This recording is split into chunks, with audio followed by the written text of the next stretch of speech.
to go, no time to defund us. You should know that we're not perfect, we're human, we're flawed. Just save us some grace for the sake of us all. We're holding that thin blue line, 'cause that's what we do. Well, community, we're here with another episode of In Den with Dr. Bill. Dr. Bill, how are you doing today? I'm doing excellent. Erica, we've got an exciting show. It follows on from a show we did a week ago. We're going to be talking about the Middle East and really important guests on today, so we're excited for that. So go ahead and take it away. All right, we do have two very exciting guests today. We have Shahin Gobadi, who is a U.S.-educated nuclear engineer and is a member of the National Council of Resistance in Iran, Iran's parliament in exile. And we have Ali Safavi, also a U.S.-educated sociologist, is a member of the National Council of Resistance in Iran. And they are both here to have a discussion about the people of the Iranian culture with you, Dr. Bill. So I'm excited to see the show. I'll be in the background and I'll come back later with questions, hopefully. Fantastic. So I'd like to welcome the In the Lion's Den community today. Today we are here to discuss the critically important and urgent need for regime change in Iran and more. We touched on that in our last show. We were talking about the challenges and the issues as it relates to Iran and its strategic and geopolitical importance, some of which and a lot of which goes unnoticed and not discussed. To that point, the Iranian regime's reach extends far beyond its own borders, fanning the flames of international crisis and conflicts. From drone strikes, civilian targets in Ukraine to support of terror proxies destabilizing the Middle East, the regime's actions serve a dual purpose, distracting from its internal crisis while advancing an agenda rooted in fundamentalism and violence. In recent years, the regime has faced significant challenges to its authority, most notably the 2018 uprising, an early testament to the effectiveness of the network of resistance units that had begun establishing itself throughout the country. These direct action collectives have not only continued to grow in the number, but also expanded their tactics to include what's called hacktivism, highly visible public broadcasts and acts of defiance like the destruction of the regime billboards and statues for visibility. Amid this growing discontent, there have been calculated misinformation campaigns aimed at discrediting the organized resistance for freedom. The National Council of Resistance of Iran, as the regime authorities have been working tirelessly to delegitimize the movement, insisting that it is merely a product of foreign infiltration into domestic affairs. However, their narrative falls flat in the face of overwhelming evidence. How could the CIA and the MI6 possibly manipulate Iranians into protesting by the hundreds or thousands across more than 200 cities over 60 conservative days? The scale of the people's unrest and the uniformity of its messaging debunk the regime's claims, which reveal a genuine desire for change among the Iranian people. By standing with the Iranian people in their quest for freedom and democracy, it's time to recognize the vulnerabilities of this deadly regime and support those who dare to challenge its opposition in the quest for peace and freedom. And with that, I would like to bring on our esteemed guests today. Welcome to you both. Oh, thank you, Bill, for having us, and thanks very much for the very, very informative introduction. Thank you very much, Bill. That was a great intro. You basically said everything that needed to be said about the current state of affairs in Iran, and we very much look forward to a very good conversation. Well, I appreciate that.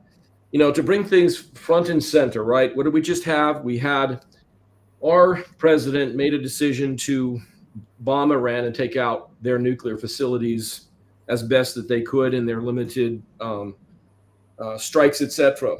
That's kind of where the initial focus is at, because it helps to level and change the playing field, I believe, more in the favor of the populace having a better opportunity to maybe deal with the bad actors in your government right now. What do you have to offer in terms of what do you know that that's happened in terms of those bombings? Do you have any insight in terms of how productive that was, and then translate that over to how it affects the country at large?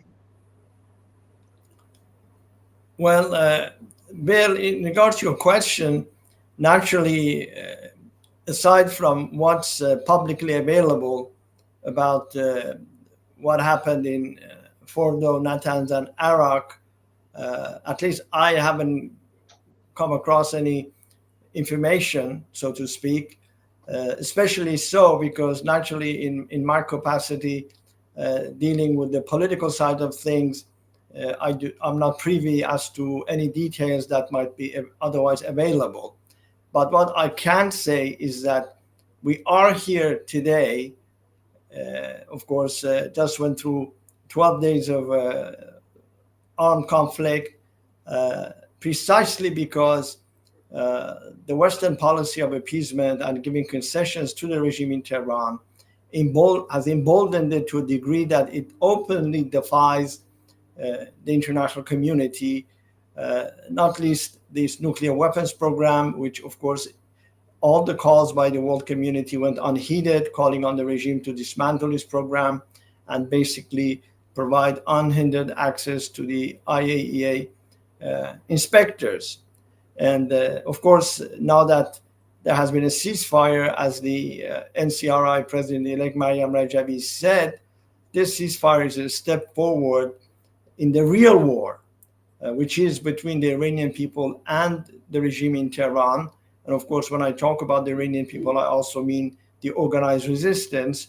This war has been waging for 44 years. And as you alluded to in your opening remarks, but the activities of the resistance units all across Iran, we are getting closer and closer to change. And I think when you talk about what the people in the West, and particularly in the United States, should be paying attention to is, in fact, the internal war between the regime and its opposition. If I may interject, Bill, very briefly, obviously we will become privy to what transpired in Fordo, Natanz, and Isfahan, actually, because one has to keep in mind that it was the National Council of Resistance of Iran, through the information provided to it by the Network of the People's Mujahideen Organization of Iran, also known as MEK, which is the main resistance movement inside Iran, which has a vast network of supporters inside Iran, even some in the regime's own entities, that the world found out about Iranian nuclear weapons threat. So the point I'm trying to make is that we will become privy to a lot of good details due course, as it was over the years. And actually, if it were not for our revelations, the world would not have known about the regime's drive to acquire nuclear weapons. But I think, as my esteemed colleague Ali said, I think what's very important here is to realize that the regime has never been any weaker, and the resistance has never been stronger, and the cry for freedom in Iran has never been more resolute by the Iranian people. I think these are the key factors in determining what will happen in the near future. One of the things that I, saw in the news that was kind of shocking, which was, okay, so we had some kind of potential security leak, saying, well, maybe we didn't create as much damage as, we could potentially do. It's all, suspect in terms of what really happened. The reality is that capability and what those weapons can do is quite formidable. But there was this discussion about, they may have moved, their nuclear arsenal in a bunch of trash trucks days before, some kind of narrative gave other people the ability to have the disinformation chronicles kick out again. But the reality is you have a background as a nuclear engineer, right? Me, yes. Yeah. So you understand this stuff on a level that most of us can, barely understand. But, maybe you could enlighten us. I mean, to move nuclear material at that 60% enrichment, and I've done a little research to learn about it, requires very special handling, very special equipment, extremely special trucks, and a special place to move it to. Only so close can they be. The amount of things that have to go on that are critically important are not, we're going to load it tomorrow with the guys and take it to a special location, right? So that's kind of what the news would make you think. Oh, they just loaded it up and we're off again. We don't know what we're doing, right? Absolutely. I think you touched upon an important point that obviously, as I said, one has to wait for very accurate information and detailed ones. And you see, our information always, Bill, is based on what's called human intelligence, people on the ground. That's how we have ascertained information. And it has been proven foolproof over the years. One has to keep in mind that in the course of the last 3 decades, to be exact, since 1991 that we began revealing the regime's drive to acquire nuclear weapons, and particularly since 2002 that we revealed the existence of Natanz and Iraq, and then subsequently Fordo in 2005, we have very, very good information about what happens and what has happened. As I said, we have to wait what the information will point out to. But allow me to add one more point here. For a nuclear weapon, while the focus is rightly on the enriched uranium, and as you said, 60%, and that doesn't take much longer to go to 90%, which is needed for nuclear bomb. But an enriched uranium by itself is not equivalent to a nuclear bomb. For nuclear bomb, you need 2 other things. You need weaponization. You need to make it like a bomb. Now, you need that, chain reaction, that implosion. It takes, neutron sources. It takes heavy explosives. It takes a lot of actions and reactions taking place in microseconds, and that's a very sophisticated process. And also, you need a delivery system. Basically, in this time of age, we are talking about warheads that you put on ballistic missiles. And the fact of the matter is, the Iranian regime worked on all 3 of them in tandem. They worked not only enrichment, which was more or less, monitored by IAEA. More or less, I say, because a lot of times they did not allow the IAEA to see things as they were supposed to. But the parts that were more secretive were the weaponization aspect and the delivery system. And these are the parts which I think are very, very important. And actually, to be very specific, we had seen a lot of signs that as the regime was getting weaker and is getting weaker, it very much focused on weaponization aspect to expedite the process, to get to the bomb quicker as the guarantor for their survival. And they were also working very diligently for the warheads. And since December 2024 until May 8th of this year, we had 4 new revelations, both on weaponization. And actually, we talked about the plan called Kavir plan, or Farsi, which means desert plan, which is an overall plan to get to the bomb. And also about places that they camouflage, they're working on delivery system and under ostensible cover of working on satellites delivery to the orbit. So what I'm saying is, one does not need only to talk about the enriched uranium. One has to keep an eye on all these 3 elements at the same time. And that's what we have been revealing, not only the secret sites, but also research projects, but also research centers, but also the overall plan, and also the key scientists, because these are what the world needs to know to prevent the mullahs to get to the bomb. One of the reasons that I wanted to focus on this is because it's been so much out there.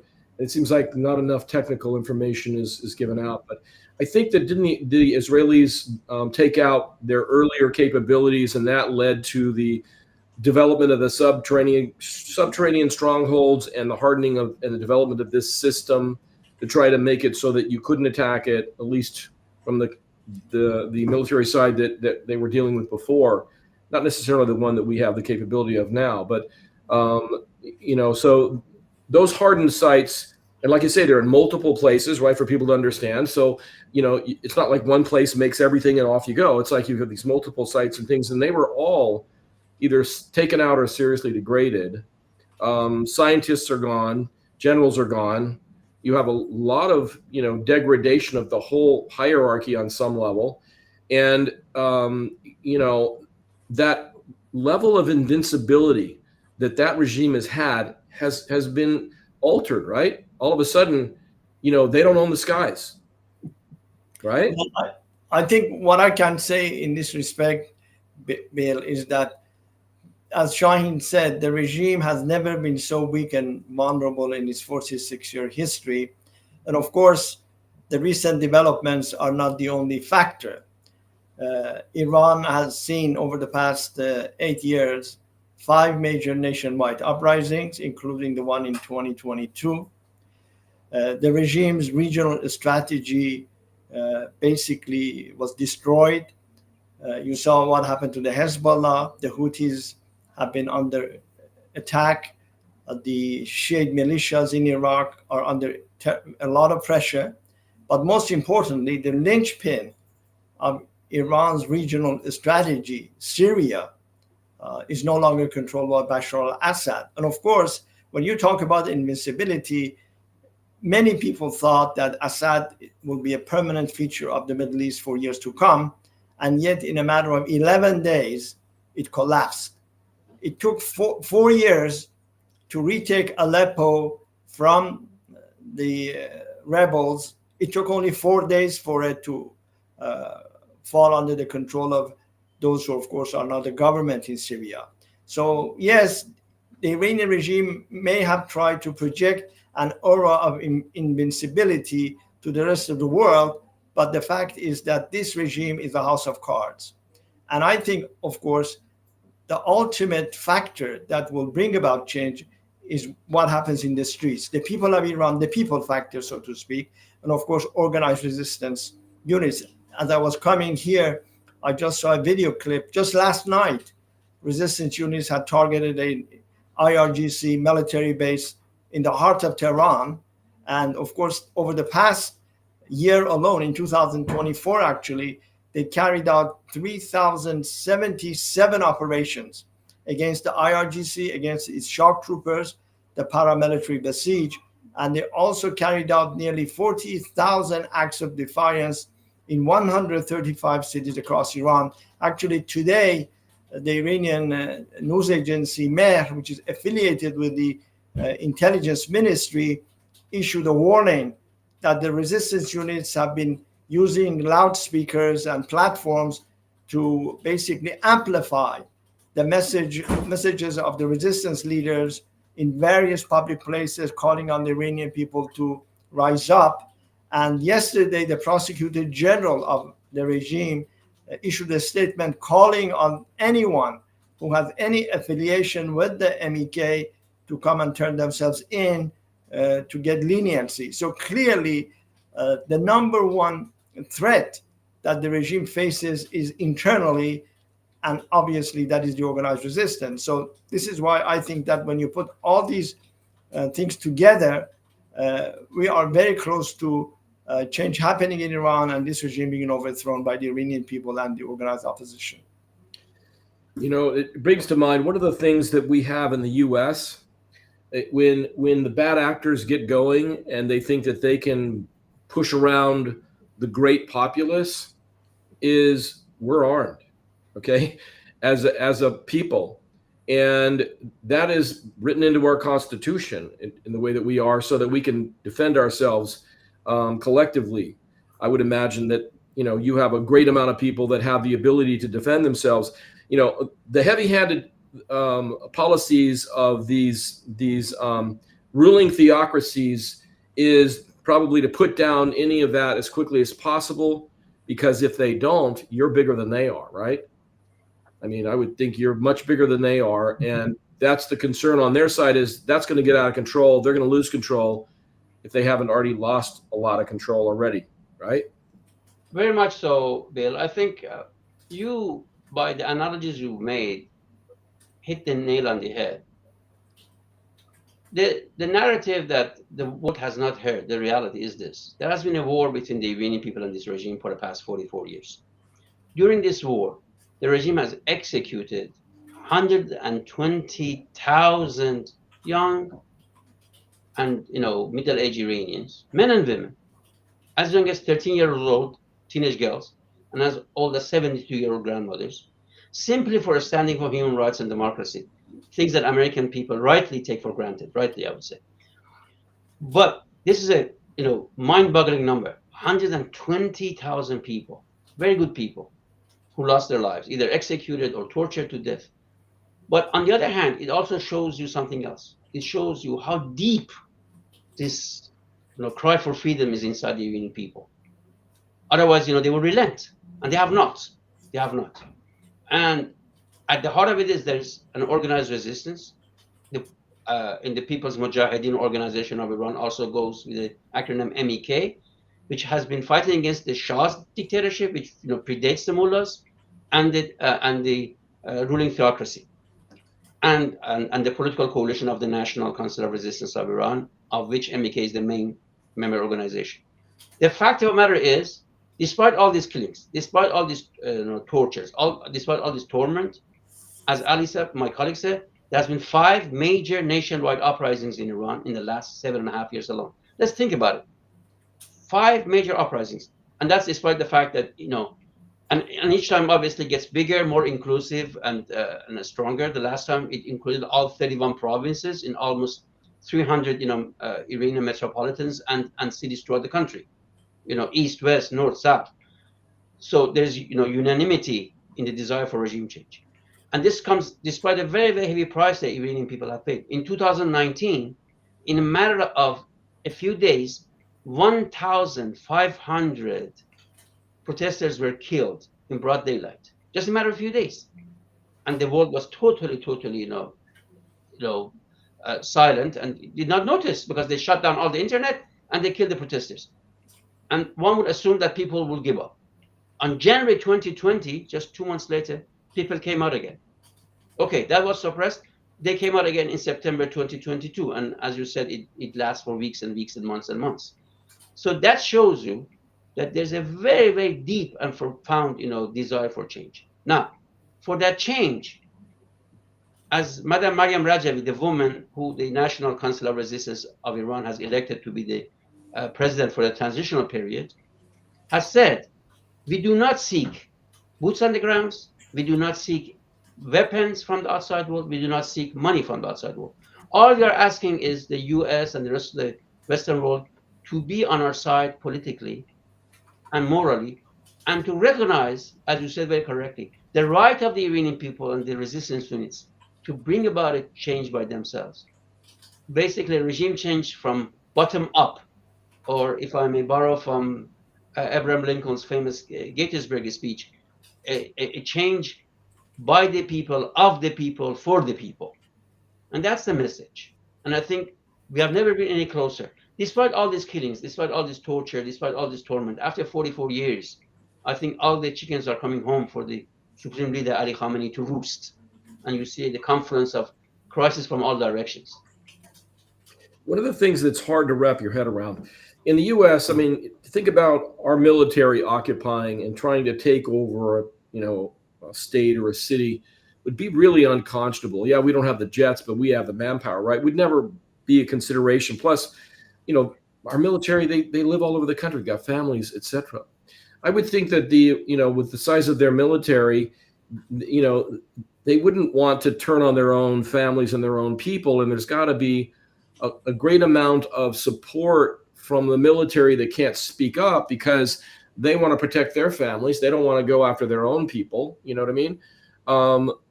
Logic would say, well, do they really have the support that they think that they have to accomplish continuing to put down the freedom movement in your country? Do they really have that power, or is it another one of those, we're floating the balloon and hoping people follow it, when it's really not that capable? You know what I mean? You mean the regime? Yes. Well, of course, they will try to do everything in their power to put down the organized opposition and, of course, repress the population. But if we look at just the past 8 years, as Shahin said, they have failed to do so. Actually, the number of resistance units inside Iran has grown tremendously, despite the fact that just in 2022, some 3,600 of them either were disappeared or were arrested or killed. And as we speak, 10 of them are on death row. Yet the people continue to join the ranks of the resistance units. The Supreme Leader Ali Khamenei, the Parliament Speaker Ghalibaf, and virtually every senior official of this regime and the media have warned about the growing appeal of the MEK and its resistance units among the youth. And Khamenei has warned that make sure that you're not duped into joining the ranks of the resistance movement. So clearly now, the activities of the resistance units have become a nightmare for the regime. And earlier you asked whether the Iranian people have the means to defend themselves. Yes, they do have the means to defend themselves. Every day there are reports on the Iranian regime media of the seizing and capturing thousands of weapons here and there. So the Iranian people have what it takes to bring down this regime. It's just that the international climate must be right.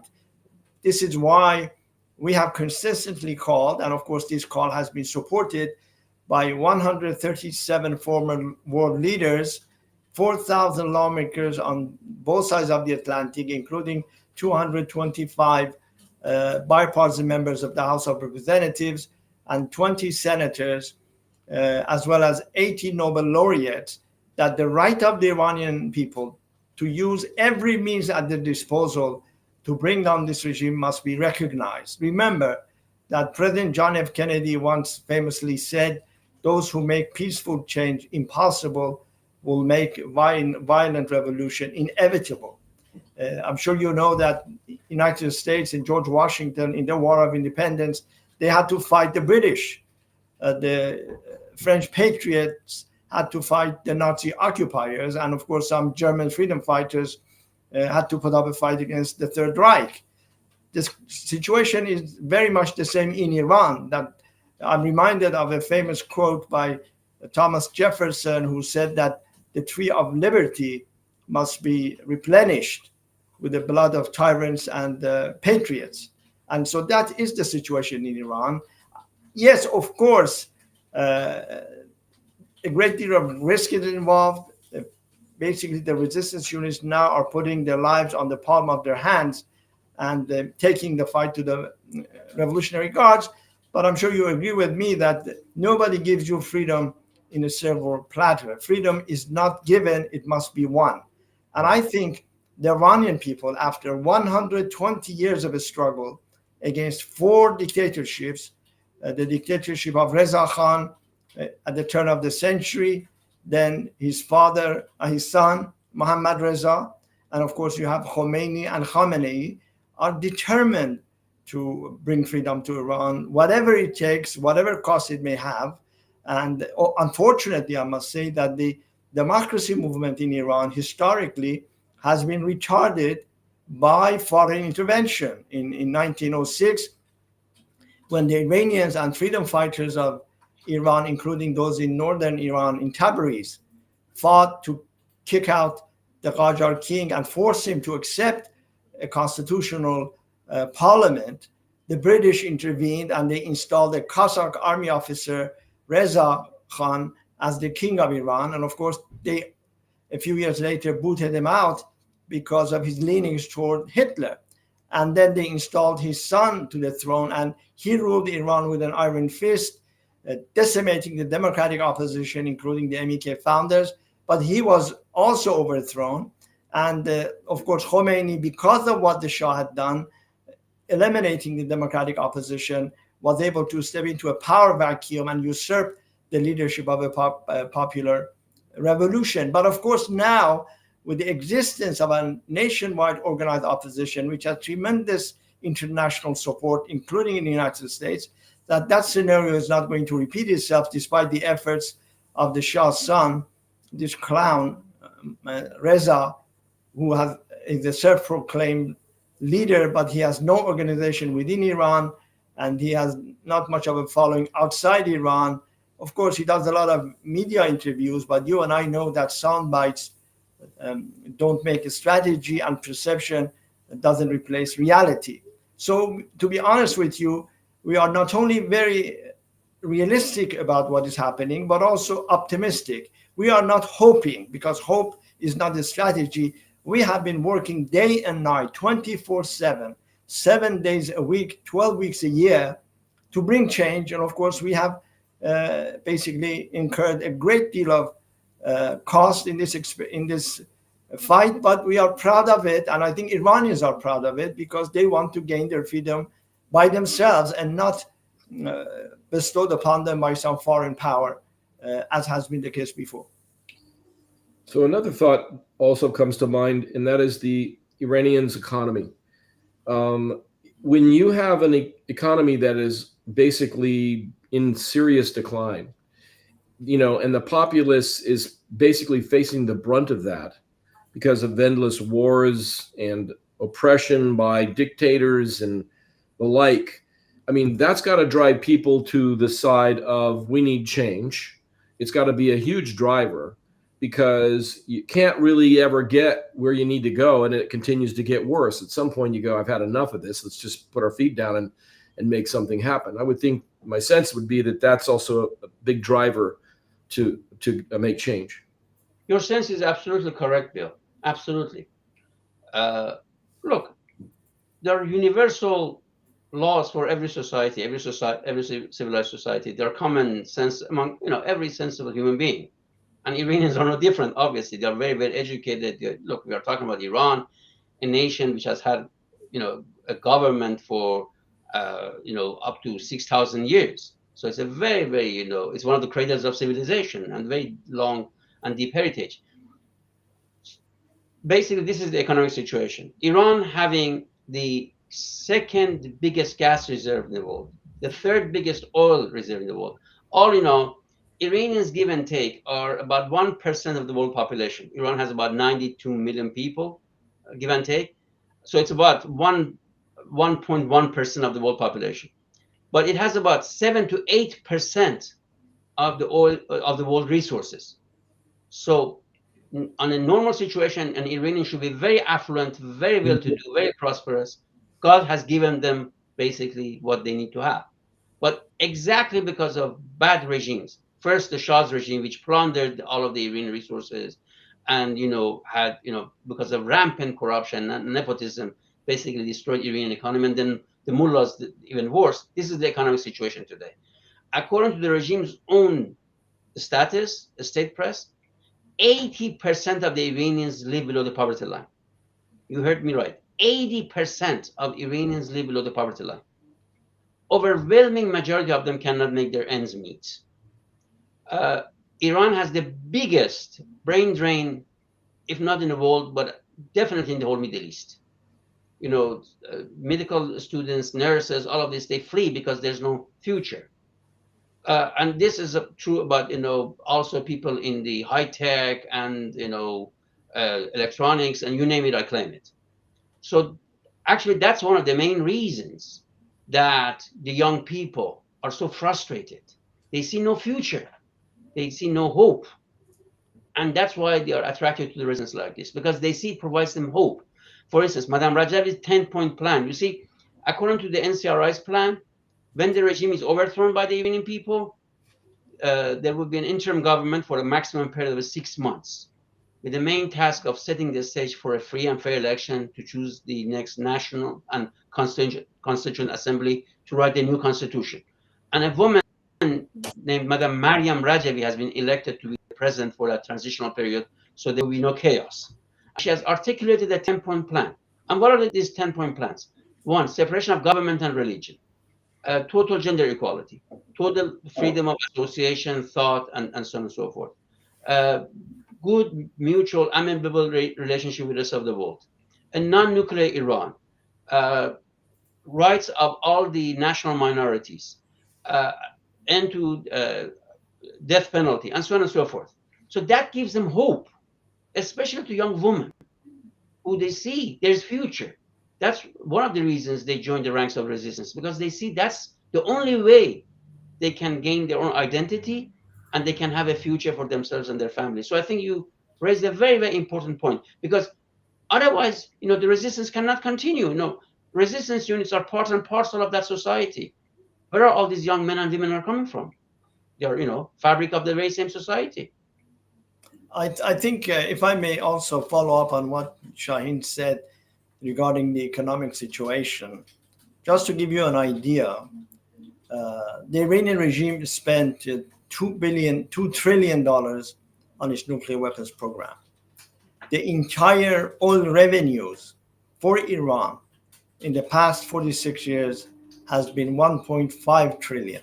Wow. And what happened to all that investment? It went up in smoke in 8 days or 10 days, all of it.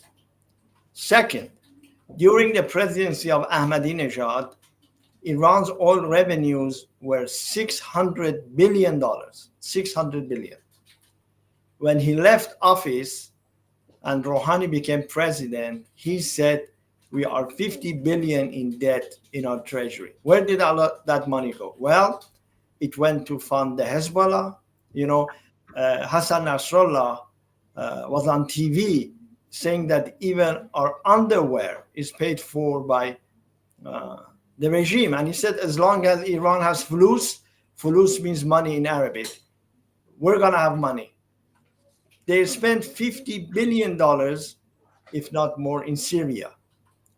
They had 70,000 IRGC and other proxies, Afghans and others in Syria.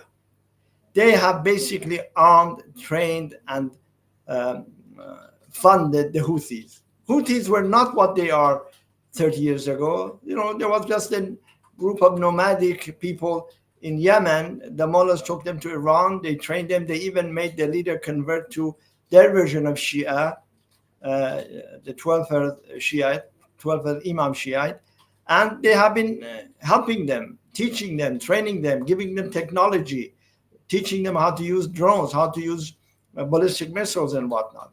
They have a vast terrorist network outside of Iran. In Europe, just last week, the Dutch, German, Austrian intelligence services issued their reports warning about the presence of Iranian agents across Europe.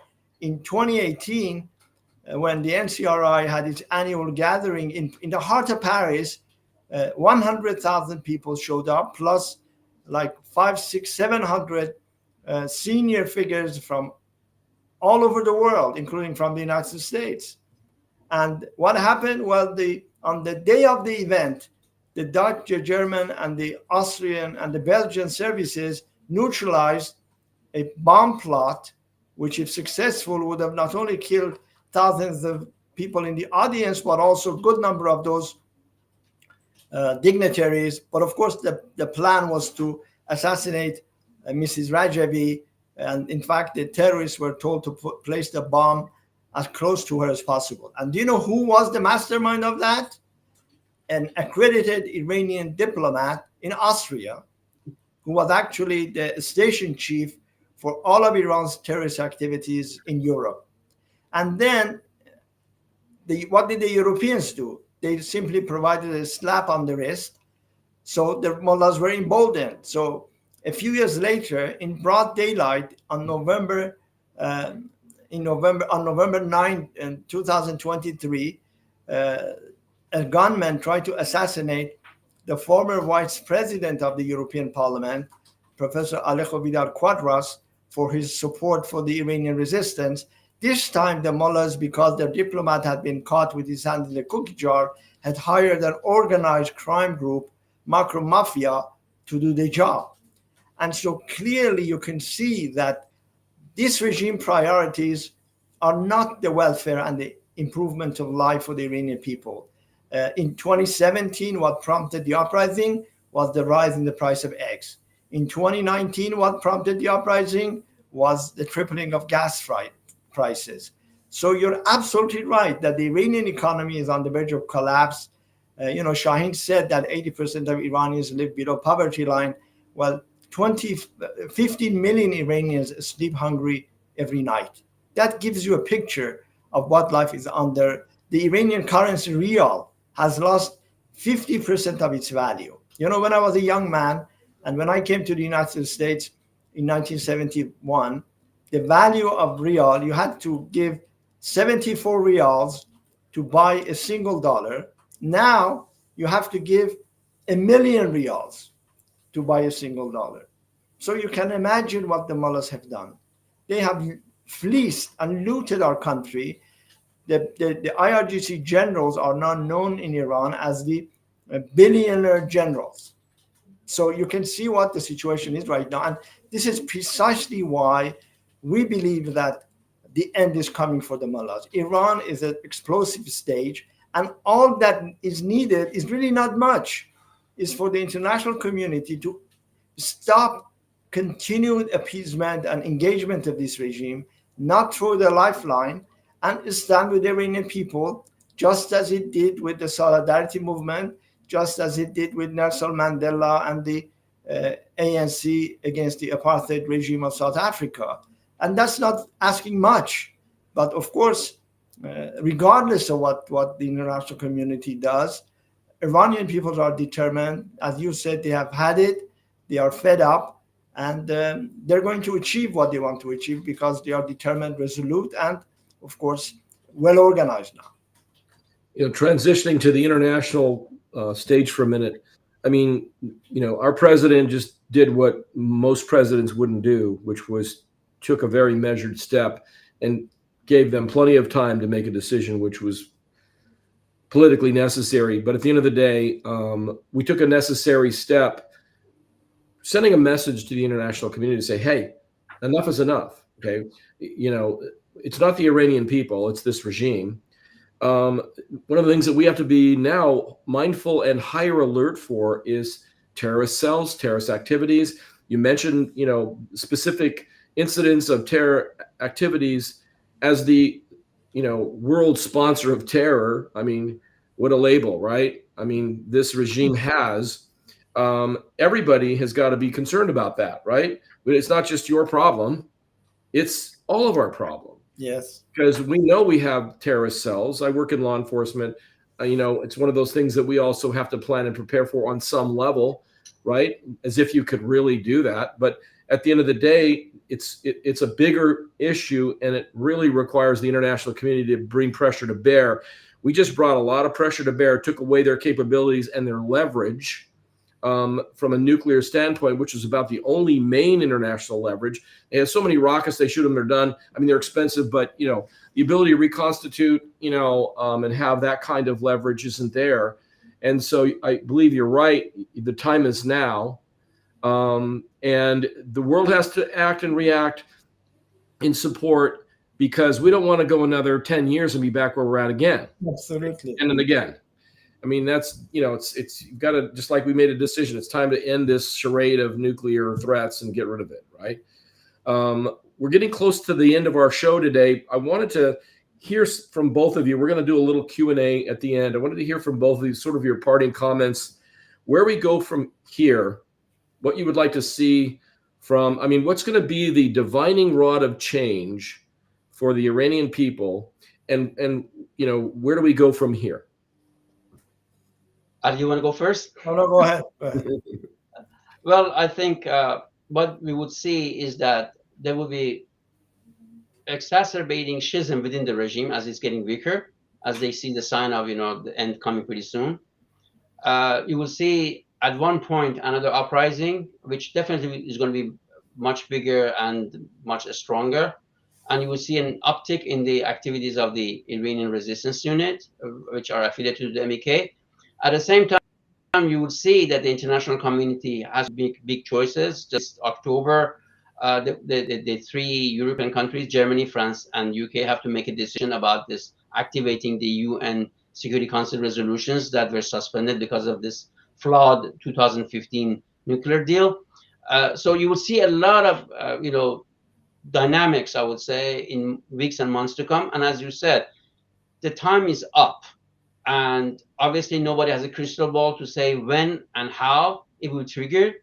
But the change would come from within Iran. It has to come from Iran and by the people. And this time, the Iranian people and the resistance are ready. So one thing is for sure. So long as this regime is there, you will not see peace and tranquility in the Middle East. You would never see them stopping driving to acquire nuclear weapons. You would never see them going to support the terror groups. But at the same time, you see them becoming much weaker and weaker. But at the same time, one has to be more vigilant because, as you know, like a wounded animal, they are much dangerous than ever before, going for terrorism and this sort of activities to compensate for all their shortcomings at home and abroad. So you would see a lot about Iran in, as I say, weeks and months to come. But if I want to end with one message, is that one has to understand that Iran is not synonymous with the mullahs. A new Iran is, emerging, an Iran of Iranians and the resistance, an Iran that would be totally different than what has been the case for the last 46 years, and an Iran that would be a good contributing member of international community, an Iran which is supposed to be for a great country like Iran. Well, I Just think a question right. on that before we go further. My question is, there has to be a very organized strategy, right? Just like the Israelis' attacks, for instance. I mean, they're organized, down to the T in terms of what they're planning to do, how they're planning to do it. My sense is that you have to have internally the same kinds of organizational strategies. A, B, C. If this happens, D. What happens in a war? You start with a plan, and you change the plan because you got to change the plan. The war started, right? But you've got to have a lot of strategic planning to deal with these bad actors, I'm thinking. Yes, I think you're absolutely correct, Bill. Uh, Obviously, as I said, uh, I guess our main focus being abroad is not really what the resistance units are actually doing inside Iran, but they are, of course, organizing and I think taking the necessary measures, necessary actions, and contingency plans for whatever eventuality that comes about.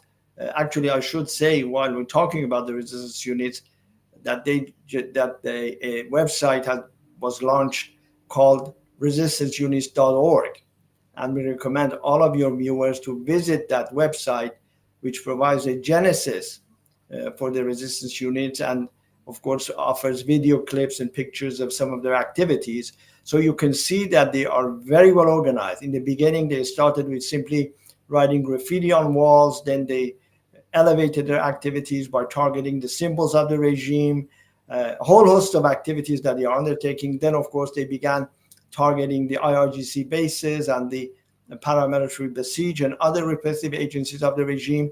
And of course, this will only move forward and will be more organized and more impactful. And I'm sure that in the weeks and months ahead, there will be a lot heard from their activities. There's no question about it. And so, in this sense, I think the future looks very bright. And as I said, we are very optimistic and also realistic about that point that you mentioned that will bring everything to a head. And then you shouldn't be surprised waking up one morning and reading the headlines that the mullahs of Iran are gone, just as everybody woke up one day in December and saw Bashar al-Assad fleeing to Russia. Remember that when the ship starts sinking, the rats are the first to jump off the ship. And so the functionaries of this regime, the officials of this regime, are very worried about their future and what will happen. Obviously, we have called repeatedly, excuse me, we have called repeatedly for the human rights record of the regime to be sent to the UN Security Council for concrete action, and of course, bringing the leaders of this regime to accountability for 4 decades of crimes against humanity and genocide against the Iranian people and killing thousands of foreign nationals all over the world. It looks like the time for action has never been greater and probably never been so well teed up with the amount of probably support that you're getting every day to this cause for freedom. I wanted to bring Erica back in for some questions. She's been developing behind the scenes. If you could, Erica. Your people have been fighting for freedom for over 40 years, and I find that an astounding commitment by your people. So I want to acknowledge that. I'm kind of embarrassed to say that I'm not fully aware of the history and the full situation in Iran. And I think that the citizens of the world need to hear about this passion and this struggle. I know that people are very moved by emotions and stories, though. So, my first question to the both of you is, what is it like for the average person in Iran right now? Well, Erica, I think you touched upon a very important issue. Actually, if I may first address the first observation you made in your very good question. Yes, indeed, our story is an untold story. And that's not because there has not been enough endeavors. But in reality is, as a part of, you see, the policy vis-a-vis Iran, particularly in the last 3 decades, can be described in one word and one word only: appeasement. And part and parcel of that appeasement policy by various administrations on both sides of the Atlantic has been ignoring and not hearing about the plight of the Iranians and also about the resistance. Because the minute people find out that there's such a resistance movement, has made so much sacrifice, and as Bill said very correctly, has a very clear-eyed future, has a concrete plan, has identified a woman to lead for the future, and has nothing been left to chance, basically. That's the point Bill was trying to make, that there has to be a very concrete strategy, which we do possess. Then people will start wondering, if such a movement exists, why on earth we are negotiating and making all these concessions to the mullahs? So that's why over the years our story has been basically missing on the mainstream media. And I'm very glad for this kind of opportunity for us to basically delve into issues and explain to the people who we are, what we stand for. So yes, this is very important for the people to understand, because I think if good people hear our endeavors and our unrelenting resistance and the sacrifices, they definitely be on our side. And obviously they realize something has to be done. So this is the first part. The second part, the situation of an average Iranian is when they basically start to grow up, they see discrimination. That first they will see a lot of indoctrination by the regime, but you know what? They realize this is all propaganda. So start searching for reality, but they will face lack of jobs. They will see, basically unemployment. They see discrimination. That they see that only good spots in universities are the regime's, basic retinue, or you either, show, allegiance to the regime's top brass, and that's how you get a good job. And for the other, as I said, 96%, in one of the regime's own debates, they revealed that only 4% of the population now supports the regime. So for the other 96% is a story of discrimination, deprivation, lack of future, uh, trying to make the ends meet. Having a home is a dream. Having a good job is a dream. You have a lot of people who are in their 30s and 40s are still living in their parents' home because they cannot find a job, they cannot have a house. For a lot of people, making a family has become a dream. A lot of people, this is shocking, but a lot of people sell their body parts, their organs, like their kidneys, to survive. This has become like a business for a lot of people, that they sell. You see advertisements written on the walls that I have a B plus or this, or B minus, whatever blood type, kidney for sale. And you're talking about Iran, a nation which is sitting on an ocean of oil and gas and the rest of, as we discussed.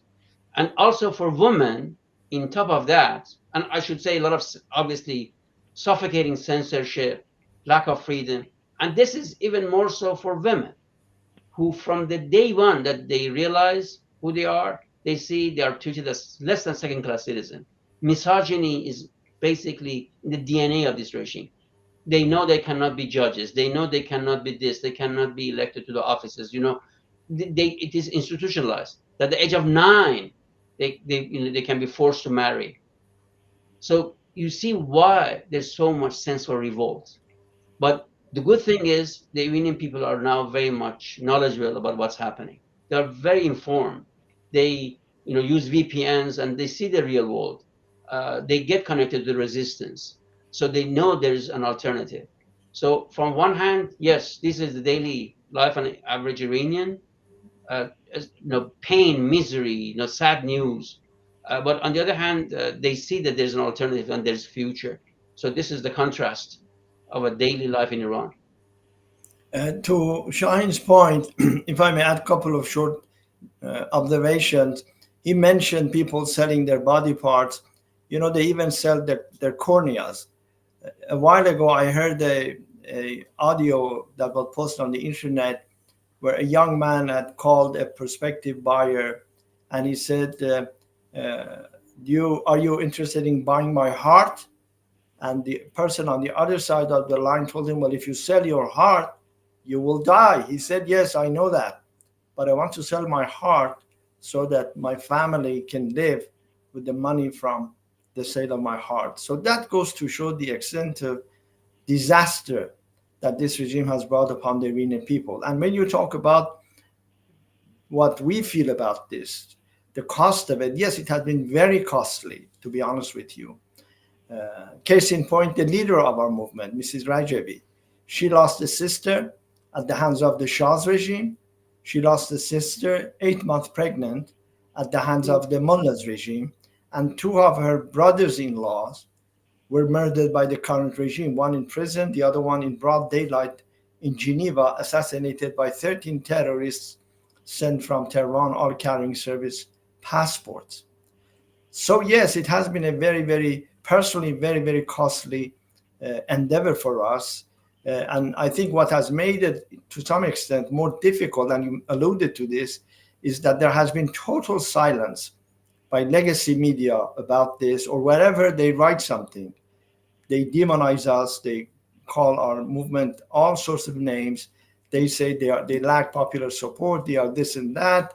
And of course, to its credit, the Iranian regime has engaged in a multi-million-dollar propaganda campaign to imply and insinuate that, yes, I'm a terrible regime, but my alternative is even worse.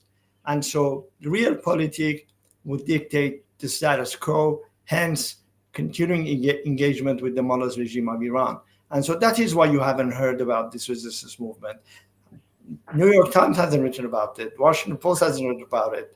The networks haven't written about it. It's, people like you who are independent and, of course, are after plain truth are delving into this question now, and it's very welcome. And that's why, it's important that this message gets out, that the option for the world is not binary. It isn't war. It isn't appeasement. It's regime change by the Iranian people, by the resistance, which has demonstrated its capability, its willingness to sacrifice and to give what it takes to bring about change. And so I think that's the message that we're trying to convey. I think that it's a great point. I think that the world sponsor of terror probably has a PR problem, and its ability to convince the world that it is, not that, is probably over. Did we have one more brief question? I wanted to finish with that. Sure. Reaching the end of our show. I know that President Trump has said that he's not calling for a regime change himself, right? And quite honestly, I don't think that we've been very successful in our attempts to support those types of changes in the past. Yes.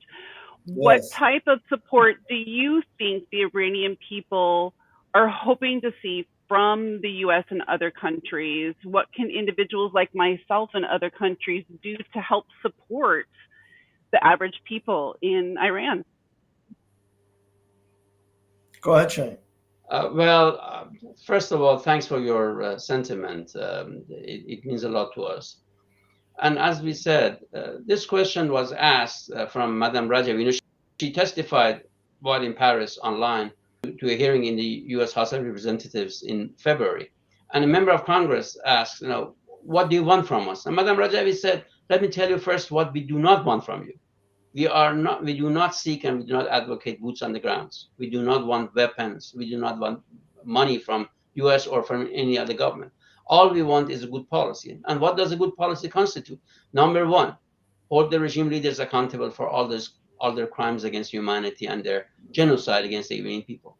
Number two, basically stifle their economic lifelines. Do not allow them to sell their oil and gas, because as we spoke, every dime they get is either plundered or used for nefarious and malign activities of the mullahs. And number three, which I think is the most important, is to recognize the right of the Iranian people and the resistance units to bring about the regime change by themselves.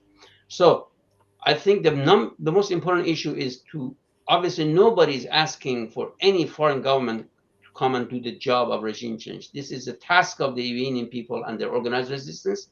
And we have said this time and again, and we are up to the challenge, as we mentioned several times in this discussion.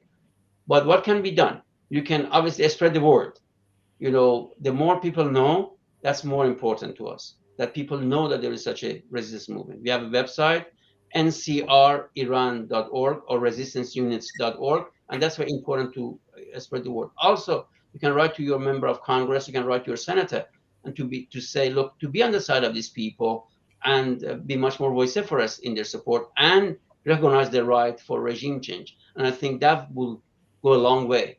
I'm sure Ali can add to this, but that's, I think, is very helpful. And once again, thanks for the opportunity. Thanks to your sentiment in support of the Iranian people and their predicament.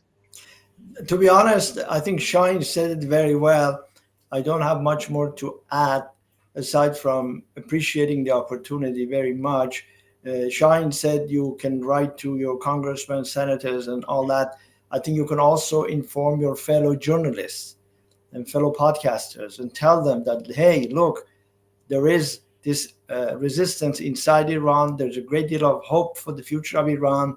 We don't have to worry about the Third World War as some people sort of advocate that, change will come in Iran at the hands of the Iranian people and resistance, so that this message is amplified. There's a lot to be done to make the American people informed of this, and of course people in Europe.